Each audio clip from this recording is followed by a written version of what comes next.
बारिश में गरीब की झोपड़ी। बाहर तो बहुत तेज बारिश हो रही है। अब मैं मजदूरी कैसे करने जाऊंगा?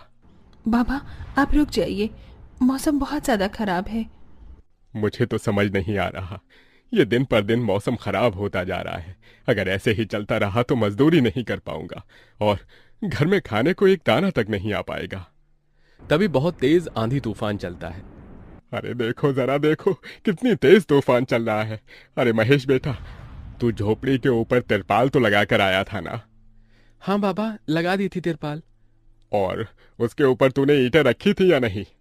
बाबा, ईंट रखना तो मैं भूल गया। महेश के इतना कहते ही झोपड़ी के अंदर बारिश की वजह से पानी टपकना शुरू हो जाता है। हे भगवान महेश, तूने ये क्या किया? तुझे मैंने कहा था बारिश और तूफान तेज है, तुझे ईंटें रख देनी चाहिए थी। मुझे लग रहा है कि तिरपाल उड़ गई। चल चल मेरे साथ चल। अब तुझे मेरे साथ भीगते हुए मेहनत करनी होगी, नहीं तो पूरे घर में पानी ही पानी भर जाएगा। देवेश इतना बोल ही रहा था कि घर के अंदर वाकई छत से पानी टपकने लगा। हाँ पिताजी, आप सही कह रहे हो, चलो चलते हैं जल्दी से। दोनों बाप बेटा बारिश में बाहर निकलते हैं और झोपड़ी की छत पर तिरपाल को सही से लगाना शुरू कर देते हैं। अरे बेटा, ईंट को अच्छे से रखना, कहीं ईंट गिर न जाए। ठीक है पिताजी, सही सही रखूंगा। महेश इतना कहकर अच्छे से ईंट से तिरपाल को दबाने लगता है, जिससे छत ढक जाती है और झोपड़ी में पानी टपकना बंद हो जाता है।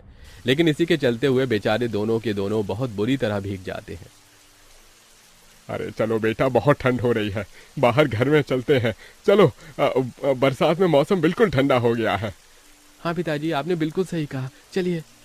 जब दोनों बाप बेटा घर के अंदर आ जाते हैं तो मेघा उन्हें सूखा कपड़ा देती है और अपना शरीर पोंछने के लिए कहती है। आप लोग अपना शरीर पोंछ लो और सूखे कपड़े पहन लो, नहीं तो ठंड लग सकती है। मेघा के दिए हुए कपड़े दोनों पहन लेते हैं। तभी बीमार शकुंतला बिस्तर पर पड़ी हुई मेघा से कहती है। अरे बेटी, तूने खाने के लिए कुछ बनाया नहीं? माँ, मैं बारिश के रुकने का इंतजार कर रही हूँ। घर के अंदर खाना कैसे बनाऊंगी? सारे में धुआं ही धुआं हो जाएगा। मेरी दवाई का समय हो गया है और मुझे भूख भी लग रही है। ठीक है माँ, मैं कुछ करती हूँ। मेघा अपने सिर पर एक सफेद कट्टा रखकर बारिश से बचते हुए बाहर से कुछ ईंटें लाकर घर के अंदर ही छोटा सा चूल्हा बना लेती है और उसी पर खाना बनाना शुरू करती है।